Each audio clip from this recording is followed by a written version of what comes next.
The Minnesota Vikings have been playing football since 1961. That equals up to 63 seasons. And they've only overcame an 0-2 start once. That came in 2008.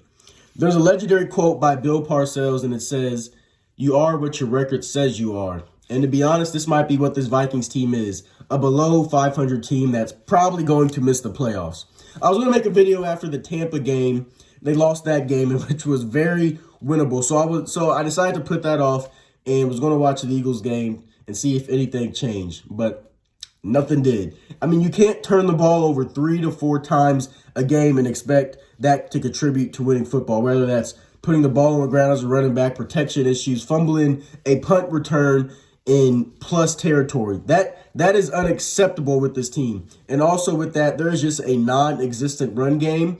And it's not all on Alexander Madison, but the Vikings ran for 28 yards on 9 carries. And last week, it wasn't any more impressive against 2 good defensive fronts.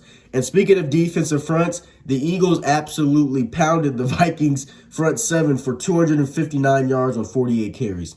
You know, the weakness within the interior of these trenches, that just goes to show you how far away the Vikings are from truly competing with the likes of the Eagles, the Niners, and the Cowboys, who are at the top of this conference right now.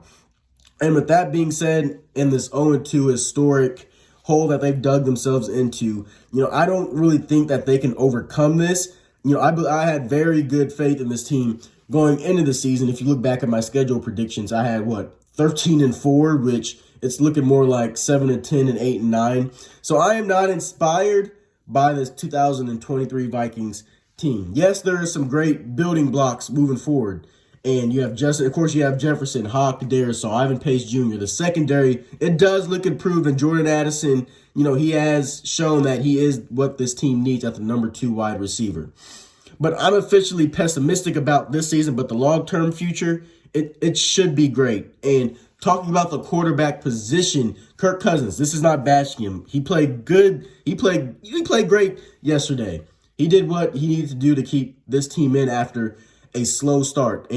But looking in the long-term plans for this team, you have to extend Jefferson. You're going to have to extend Darisaw.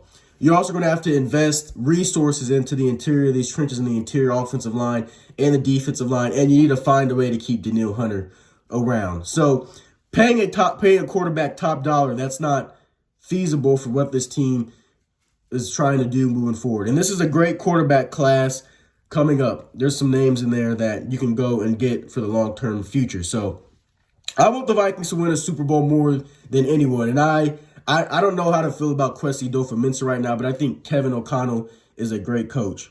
And this year, I don't think it's the year, but hopefully one day it'll be. So God bless and enjoy y'all's Friday. Skol Vikes.